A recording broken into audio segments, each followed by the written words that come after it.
It is John Gibson. Joining me now to talk about this Ben Carson deal is Ahmed Rehab, Executive Director of CAIR in Chicago, the Council of American Islamic Relations.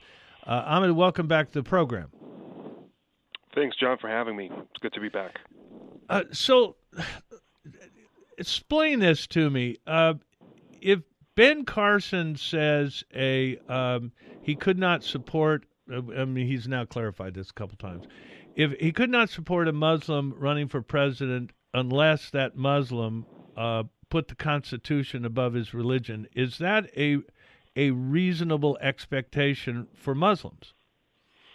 That's a reasonable expectation for any candidate running for president of the United States, Muslim, Christian, Jewish, atheist, or otherwise.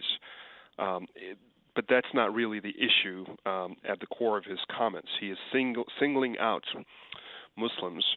And then later he tried to sort of patch it up by saying what you just stated, which really applies to everyone, so it's not saying much. But if you he really was hear what he asked said, about Muslim. He was singling him out because that's what Chuck Todd asked him. Well, the answer could very well be Muslims, like anybody else, would be expected to abide by the Constitution, and so absolutely. Any citizen of the United States, regardless of faith, who abides by the Constitution is someone that can be elected president. That should have been the answer. It wasn't the answer. That's the rule that applied to Kim Davis, so it would apply to any Muslim as well, correct?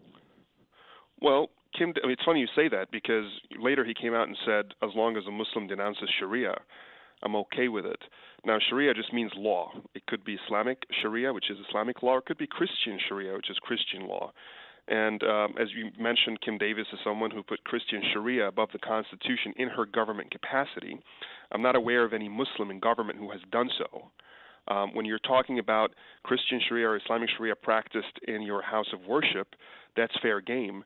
But here we have a situation where a Christian in government has put her Sharia above the Constitution, and the GOP have not denounced her.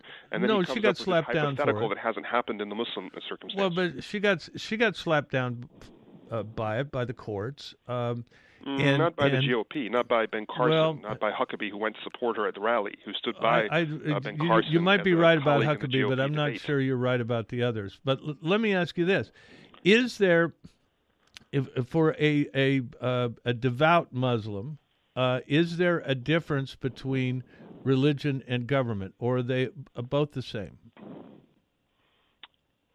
For a devout Muslim who runs for any public position, to be a devout Muslim, he abides by the constraints and the expectations and the contract, the social contract, the political contract of that position.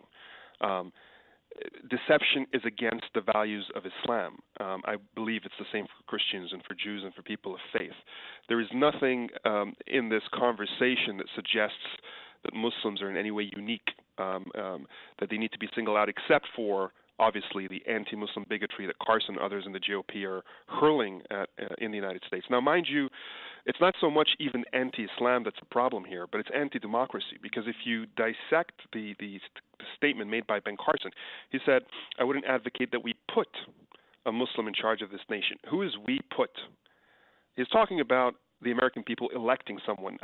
We don't put people as presidents. We elect people as presidents. So if the majority of Americans elect someone as president, he's saying that that's wrong and that's something that he would absolutely not advocate and he would be against.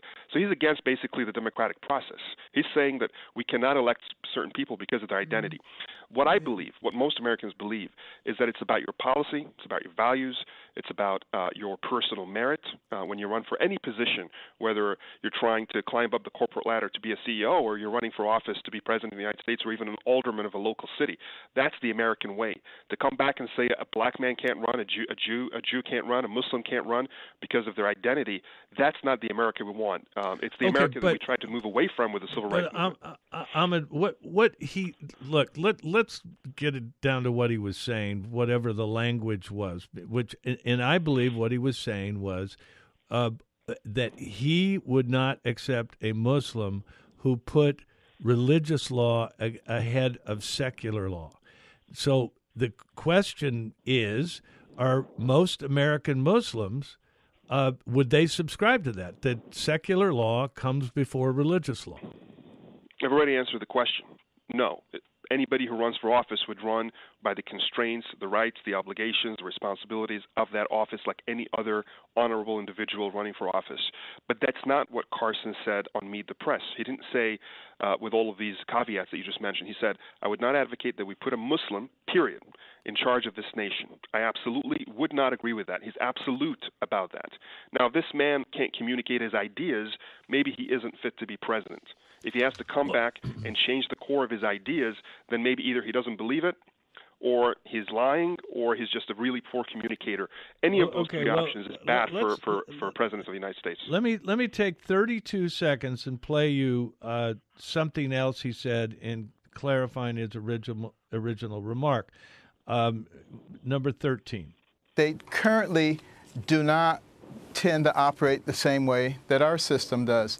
Now, if someone has a Muslim background and they're willing to reject those tenets and to accept the way of life that we have, and clearly will swear to place our Constitution above their religion, then of course they will be considered infidels and heretics.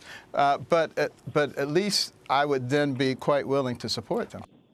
So, Ahmed, would a person who placed the Constitution above their religion, would they be considered an infidel and a heretic in Islam?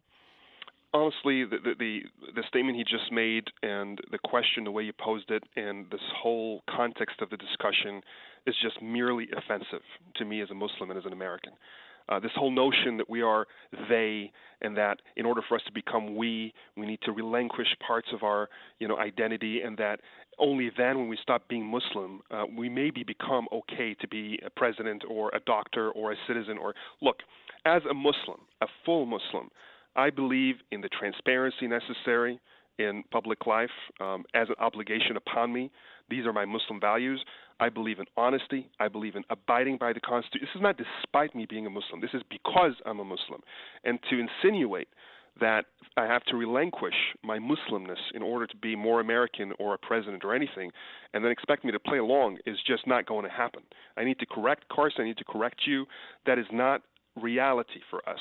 And to insinuate as such is to contribute to this atmosphere of anti-Muslim bigotry and Islamophobia, that Muslims are this fifth column, that they're a problem, and that the only way they can be any better is to stop being Muslim. For a black man to stop being black, or a Jew to stop being Jew. That's not at all the case. So it is not the case that the Quran dictates governance as well as religion? Not any more than Christianity does. And it's subject to interpretation. And a person who runs for office, who is an honorable individual, will understand and has understood in the past, like Andrew Carson, who's a congressman, like Keith Ellison, who's a congressman, that it is his obligation as a Muslim to honestly abide by the laws and regulations and responsibilities, the Constitution upon which he is running. There is nothing in Islam that suggests that you cannot do that. In fact, it is an obligation upon you to be true to your contracts, including a social or a political contract. Ahmed Rehab, head of CAIR in Chicago. Ahmed, it's always good to talk to you. Thank you very much. I appreciate you coming on today. Thank you, John. Thanks for having me.